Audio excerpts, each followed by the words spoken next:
Yeah, it's an absolute pleasure to be here. So thank you for having me.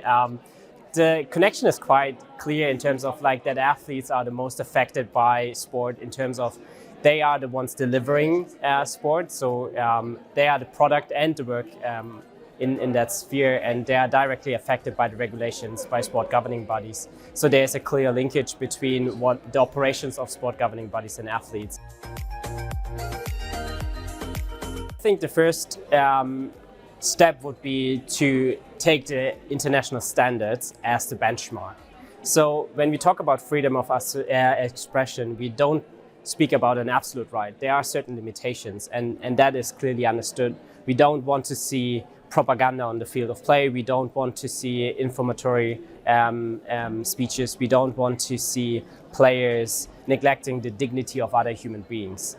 On the other hand, it's also clear that freedom of expression is a fundamental human right, and it's an enabling right. So the realization of freedom of expression also influences the realization of other fundamental human rights. And I think the second step is then to really conduct human rights due diligence, so to listen to athletes and their representatives. And we have seen in the past that approaches that are very limited and do that more as a publicity exercise and as a public vote are forced to not lead to a human rights compliant result. So I think anchoring it in international standards, stakeholder engagement, and really mapping the risks, especially to those athletes communities who are at risk of being marginalized. Human rights are not a popularity contest, so it's not about is the majority for or against speaking out on the play, but what are the reasons, understanding the reasons why athletes care about those issues.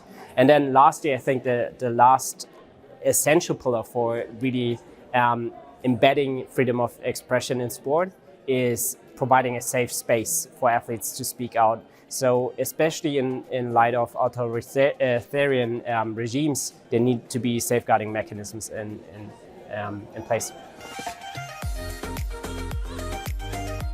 It's generally an enriching experience to speak to different experts in different fields of relevance, but also to talk to people from different countries with different backgrounds, because that ultimately changes the conversation in general. And I think also in terms of the audience today, it was a very enriching experience to have very critical questions that really dove into the weeds and the critical touch points of sport and human rights.